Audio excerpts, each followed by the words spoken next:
एक वाक्य, बस एक वाक्य। सर्वश्रेष्ठ कर फाउंडेशन की ओर से आप सभी को गणतंत्र दिवस की हार्दिक शुभकामनाएं। अब पहली नजर में ये एक सामान्य सा शुभकामना संदेश लगता है। मतलब ऐसा कुछ जिसे हम सोशल मीडिया पर स्क्रॉल करते हुए एक सेकंड में देखकर शायद आगे बढ़ जाएंगे। बिल्कुल। रोजाना हम ऐसे दर्जनों संदेश देखते हैं। दिमाग उन्हें रजिस्टर करता है और भूल जाता है। ज्यादातर तो बस एक औपचारिकता होते हैं। शायद। लेकिन इस एक वाक्य में कुछ ऐसा है जो मुझे सोचने पर मजबूर कर रहा है। हम्म।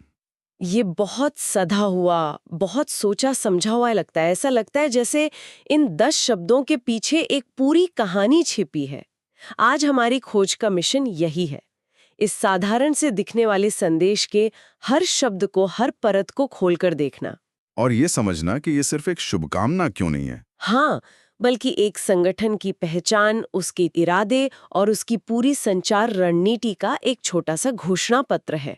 और ये दिलचस्प इसलिए है क्योंकि आज के दौर में जहां सबका ध्यान खींचने की होड़ मची है, संक्षिप्त और असरदार संवाद ही सबसे बड़ी कला है। तो चलिए देखते हैं कि इन 10 शब्दों में कितनी कला छिपी है। जरूर। तो इस पहेली को कहाँ से सुलझाना शुरू करें? मेरे ख्याल से सबसे पहले तो यही सवाल उठता है कि ये संदेश भेज कौन रहा है। नाम है सर्वश्रेष्ठ कर फाउंडेशन। हम्म। ये नाम ही अपने आप में काफी भारी भरकम लगता है। भारी भरकम और बहुत इरादे वाला।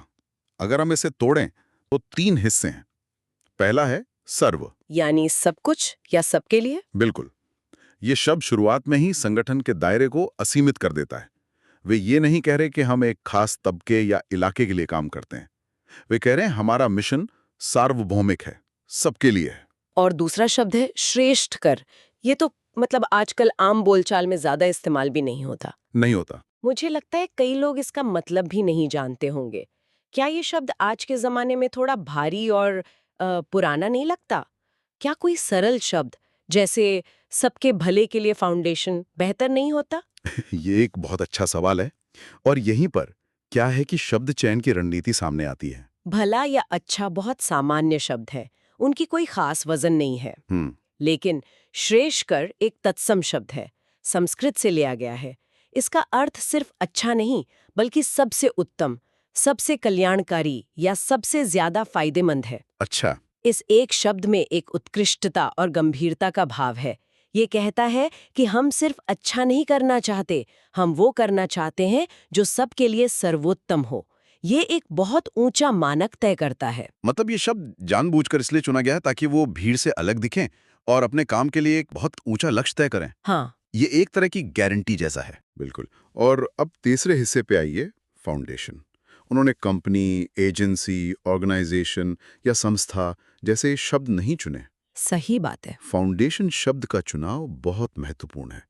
जब हम कंपनी सुनते हैं तो दिमाग में व्यापार और मुनाफा आता है। हाँ, संस्था एक सामान्य शब्द है, लेकिन फाउंडेशन शब्द सुनते ही हमारे मन में परोपकार, सामाजिक कार्य और गैर लाभकारी मिशन की छवि बनती है। ये शब्द अपने आप में विश्वास और नेक इरादे का संकेत देता है। एकदम। हाँ, ये तो है।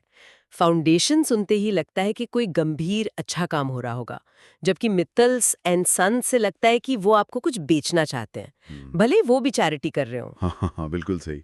तो देखिए, सिर्फ 3 शब्दों में उन्होंने अपनी पूरी पहचान बता दी। सर्व से अपना विशाल दायरा बताया श्रेयस्कर से अपने सर्वोत्तम होने का मिशन तय किया। और फाउंडेशन से अपने नेक इरादे और विश्वसनीयता का भरोसा दिलाया। बिल्कुल। ये अपने आप में एक पूरा मिशन स्टेटमेंट है। पहचान तो उन्होंने बता दी, लेकिन वे ये पहचान बता किसे रहे हैं? संदेश का अगला हिस्सा कहता है की ओर से आप सभी को। यहाँ भी आप सभी को पर जो जोर है वो मुझे उनके नाम के सर्व की याद दिला रहा है। हम्म। ऐसा लगता है जैसे एक ही विचार को बार बार मजबूत किया जा रहा है। ये एक बहुत अच्छी पकड़ है। ये निरंतरता ही प्रभावी संचार की निशानी है। सर्व का वादा यहाँ सभी के संबोधन में पूरा हो रहा है। अच्छा। वे कह रहे हैं कि हम सिर्फ नाम के लिए सबके लिए नहीं हैं, हम सच में आप में से हर एक से बात कर रहे हैं। ये समावेशिता को सिर्फ कहता नहीं, बल्कि व्यवहार में दिखाता है।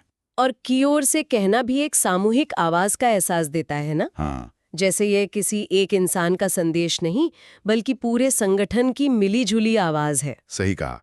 ये एक एकीकृत संदेश है। इससे संगठन की एकता का पता चलता है। लेकिन यहाँ एक और सूक्ष्म बात है, वो है आप शब्द का प्रयोग। हमारी भाषा में सम्मान देने के लिए आप का इस्तेमाल होता है। वो चाहते तो तुम सबको भी कह सकते थे, जो ज्यादा अनौपचारिक होता। हाँ बिल्कुल। लेकिन आप सभी को कहकर उन्होंने एक बहुत ही सुंदर संतुलन बनाया है। आप शब्द से वे हर व्यक्ति को व्यक्तिगत सम्मान दे रहे हैं और सभी शब्द जोड़कर वे संदेश को सार्वभौमिक बना रहे हैं। तो एक ही साथ वे हर एक व्यक्ति से भी बात कर रहे हैं और सबसे भी। ये एक तरह से एक रिश्ता बनाने की कोशिश है। हाँ, एक ऐसा रिश्ता जो सम्मानजनक भी है और जिसमें कोई भेदभाव भी नहीं है। बिल्कुल। वे कह रहे हैं हम आपका सम्मान करते हैं और आप में से हर कोई हमारे लिए महत्वपूर्ण है। ये एक बहुत गर्मजोशी भरा और सम्मानजनक न्योता है उनके संदेश को पढ़ने के लिए। और ये सम्मान और समावेशिता का भाव उस अवसर से और भी जुड़ जाता है जिसे उन्होंने चुना है, गणतंत्र दिवस। ये मुझे इस पूरे संदेश का सबसे रणनीतिक हिस्सा लगता है। उन्होंने कोई त्योहार नहीं चुना, कोई छुट्टी नहीं चुनी, उन्होंने गणतंत्र दिवस ही क्यों चुना? प्रभु समाजवादी, धर्मनिरपेक्ष और लोकतांत्रिक गणराज्य बनने का प्रतीक है। ये नागरिकों के अधिकारों, कर्तव्यों और कानून के शासन का उत्सव है। किसी भी धार्मिक या सांस्कृतिक त्योहार को चुनने पर वे खुद को किसी एक समूह या एक परंपरा से जुड़ लेते। अब जब आप ये बता रहे हैं तो मुझे ये बात समझ आ रही है।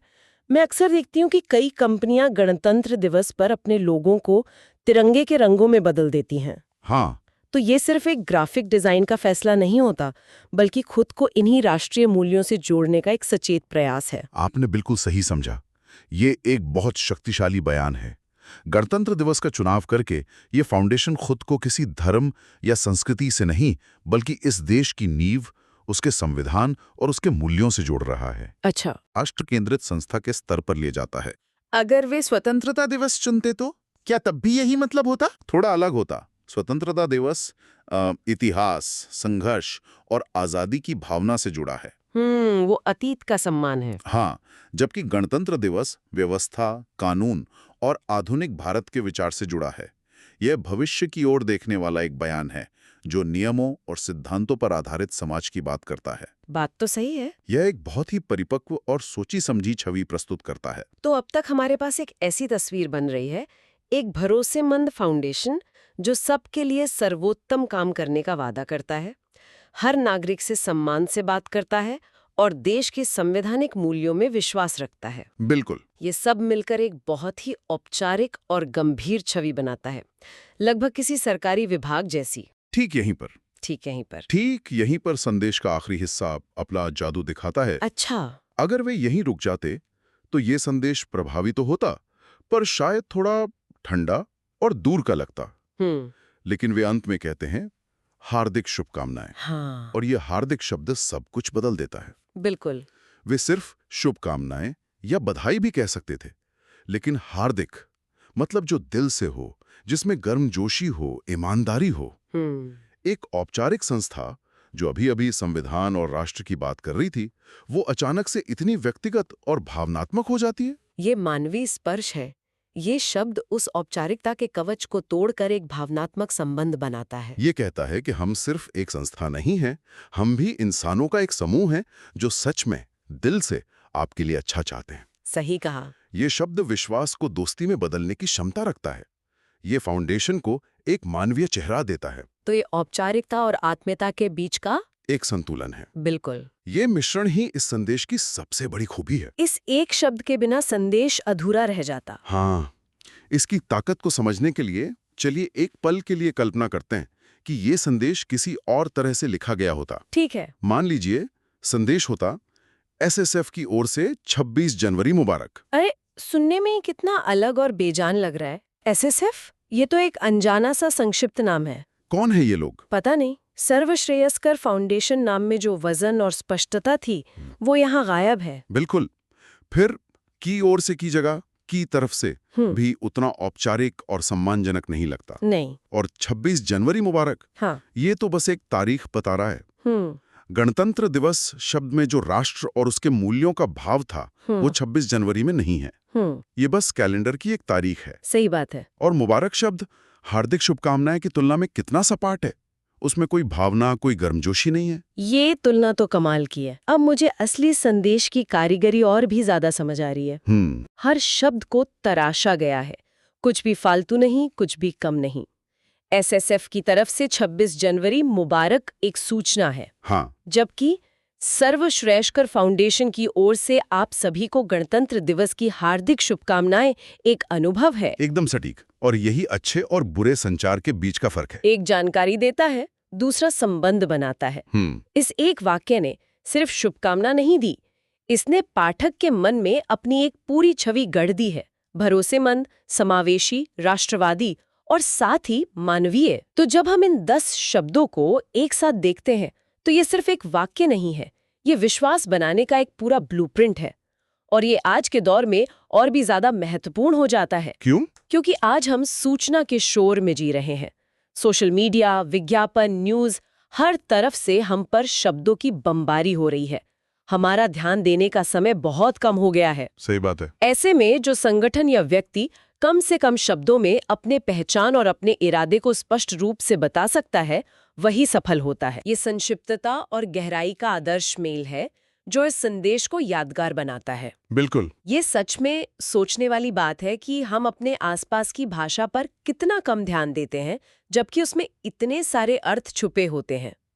हमने एक लाइन के अभिवादन से शुरुआत की और हमें एक संगठन की पूरी संचार रणनीति मिल गई। और यही आज के विश्लेषण का उद्देश्य था, ये दिखाना कि सबसे साधारण चीजों में भी असाधारण गहराई हो सकती है, अगर हम बस एक पल रुककर उसे देखना चाहें। सही। हर शब्द एक चुनाव है और हर चुनाव के पीछे एक कहानी होती है।